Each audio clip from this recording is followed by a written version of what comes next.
So you've been playing the Helix for 2 weeks, about all last week. Yeah, like like you've been playing the Helix a lot, but Yeah. you were working on the product. So you were playing the Helix for like 6-8 hours a day, exclusively, like like all the time, only just Helix. all day. Yeah. So in the editor, building stuff. So you play that, then you come over here and boom, the ToneMaster's in your office. Like, what did you notice? It was interesting when we first started playing the ToneMaster. It was like we initially liked it, and then the more we played it, it sort of fell out of favor. We're like, I don't know about this, and like especially through the cab, we're like, maybe it's not as good as we were thinking. And then it was like, well, we'll put it up against the Helix, and my assumption was that then it will really show its faults, you know. And then we put it up against the Helix, and then slowly it was like, well, that patch sounds better. Let's go to this other amp. They all sounded more like the real amps. Yeah, well, that sounds, more authentic to the amp or whatever. Let's go to this next one. And it was like, okay, 3 out of 3, we actually all liked the ToneMaster over the Helix, which I was not expecting. I wasn't expecting that either. At all. And you said it was good, like the Helix felt like a processed finished signal versus the ToneMaster felt like I was just plugging into an amp. And that was through monitors. That was through the cabinet. We tried both. We matched microphones. We matched speakers. Yeah. And both, like we were doing the stock stuff in there. Yeah. But it's the Helix cabs versus the cabs for this. At some point, we decided we liked what the ToneMaster was doing, and we tried to get the Helix to do it, and we couldn't. Okay, but we did. Like there were times like where I found myself going, I think the ToneMaster Deluxe sounds like a Deluxe. Because we were using a normal channel, we used a vibrato channel, and I was like, that sounds like the vibrato channel in Deluxe. That's what it sounds like. So, but when we did it with the Helix, my opinion was like, that doesn't sound as much like the amp. I've had several Deluxes. I have 2 Deluxes. Normal vibrato channel, I kind of know how those two things sound together. I felt like the ToneMaster very much sounded like the vibrato channel. The Helix less, but I actually liked the sound of the Helix a lot too. It was more mid-rangey, and when it was getting more aggressive, it was a good thing, I thought. Yeah, you know what I mean? Now there were some things about the Helix model. I actually am not a big fan of the Helix Fender models as a whole. I don't think the Deluxe is the best model in there. I don't think the Twin is the best model in the Helix, and I think with modeling amps you have to like almost talk about individual models sometimes. Some of them sound great, some of them don't. But as a whole, is a unit good sounding or not is a good question. But it wasn't necessarily worse to me. I just wasn't sure it was the most accurate. Yeah. And I was like, I mean, more mid-range is good. I might like that, especially for worshipy stuff. I actually, like, as you were playing it, I was like, that one ToneMaster sounds a little more like the amp.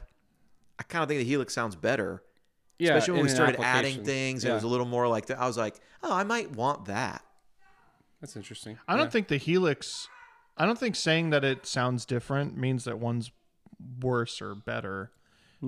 It's just like you can't really make them sound exactly the same. Yeah.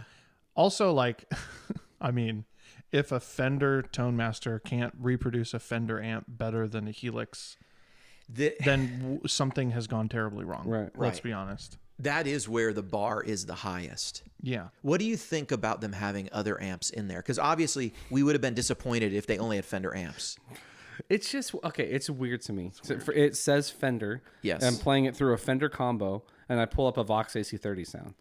There's just like Helix, Kemper, like I don't feel that because they don't make amps, right? But now I've got a Fender unit going like, this is a great sounding Marshall. Like, what? Well, and it creates this other weird thing too, where you forget that it's a Fender product entirely. Oh, interesting. Yeah. Right? Where it's like, now it's just another like does everything modeling unit. And it's not necessarily a Fender. Like, it kind of loses its Fenderness to me. Oh, that's interesting. I hadn't thought of that. I did not even know. When I walked in here and saw it, I was like, oh, cool, this will be awesome. Here are all these Fender amps. Yeah. I didn't even know until we opened it up and played it that it had other amps. That it might have that, I was like, what? Oh, is it because they wouldn't release a Vox AC30 onto the market like in a combo, but they'll put it in that pedal, just to give you options? It's just weird. Like, why not? I think though you would not be taken seriously if you were Fender and you said, "Hey, we have a bunch of Fender amps, Actually, I would have liked for them to put actually more amps in there, more Fender amps. That's even. what I thought. Yeah, I would. There's not every single Fender amp. I Not have even released. close. Not even No, close. I've released the 65 collection. What are you guys doing? You literally are Fender. Like what? You would know how many Yeah. Fender amps there are. I will tell you that they all sound different, and they all, there's a reason there's like 13 amps in the lineup that Leo Fender built. Like, put all those out. What are you doing? Yeah. That makes me a little worried that that we're actually being sold a freemium model. Oh, they're going to come out with more. I want that. Yeah.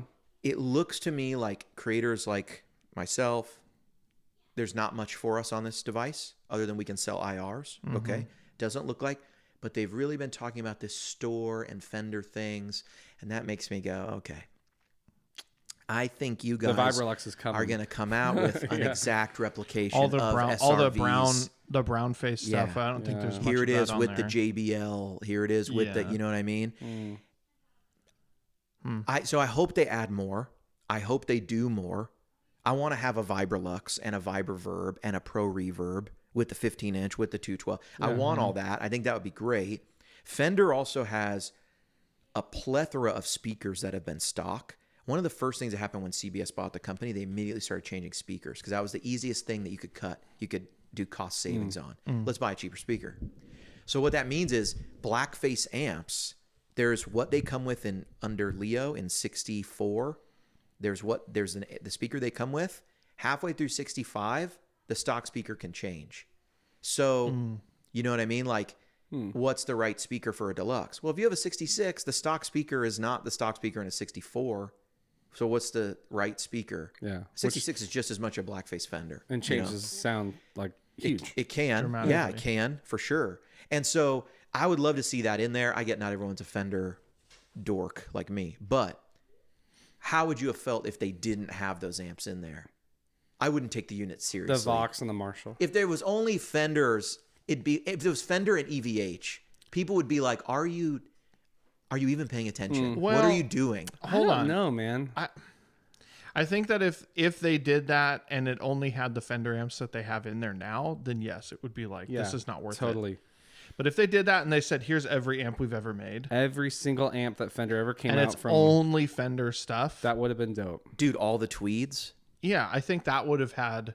all the brown panel amps. It would be like, imagine walking into a museum with every single Fender amp and you've got it all at your fingertips. Yeah. That's a cool experience. Why But would I even but go I to a also Vox? feel like why now what wouldn't- you're saying with the freemium thing, it's like, well, here's what you get base right. with the unit, and then if you want the walking into a museum, everything at your fingertips, it's going to cost you an extra $1,000, whatever it is. But why wouldn't you put in a British crunch? I mean, it's like you're building this whole unit. You've got to just code it. You've got to give it to someone. What if their sound is, I always put a Fender and a Vox together? They know a lot of people do that. Yeah, They I mean, don't want look- to alienate those people and be like, sorry, because it's Fender, you can't make a very classic normal guitar rig. Right. I at least appreciate that. I look at it like this. Maybe in some way they respect it's not guitar tone unless we have these other things. Like, that's just as important to the sound of guitar. There'd be no edge presets. Right. You know what I mean? He uses a Fender. Well, he does, but they want the AC30 in what it says cutting edge. Yeah, their yeah. preset cutting edge is an AC30. My mind has flip flopped. I'm on his side now. I would rather it feel like a Fender product. I don't When know. you said it, I don't know that that's what I know, wanted yeah. it to be. But when you said it loses its identity as a Fender product, like I forget that Fender made it. That's not a good thing to me. Yeah. Like, and I think the celebration of just Fender amps from that unit would have felt like, oh, that's pretty cool, you know? Right. Because there's so many. I could spend hours just I flipping think that's through Fender amps. and if you think about like kind of optimizing for why you are unique in the space, it's that they have so many models over such a long period of time, and you know, a lot of the Fender stuff now is like a commodity. That's what I kept thinking. Like when you're talking about like the Vox sound and the, you know, all of the other stuff that they have, like those are these are commodities now. Like That's true. They're like, we've turned EQ curves into a commodity. It's not anything special. I don't think that, you know, the British sounds, you know, are the best. It's not the best Marshall tone we've ever heard. And right? it does feel like they put in the bare minimum. There's not a matchless, like, you know what I mean? There's not a, there's not even an AC-15 or an AC-10. No, it's just there's a, not. A box It's, AC-30. here is an AC-30. They hit the high points for sure. And a Plexi thing. Right. There's also a JCM 800, and they did put in Silver Jubilee. Is there any Mesa stuff in there? I didn't even look. There's some like California, California they call it, overdrive something. Yeah. I will say this too. This is a little bit of a subject change, but I feel like the Helix I would be way more likely to use on a stage playing in front of people. Yeah. That Fender doesn't give me that impression that I would want to go play a gig with this or like perform with it. It really feels like this is something I would just use the way we are now, which is like sitting at home playing through a cabinet. I think that cabinet's pretty cool. That's interesting. And it comes with it. And it's a home practice. It's like it would replace me going to buy a ToneMaster combo.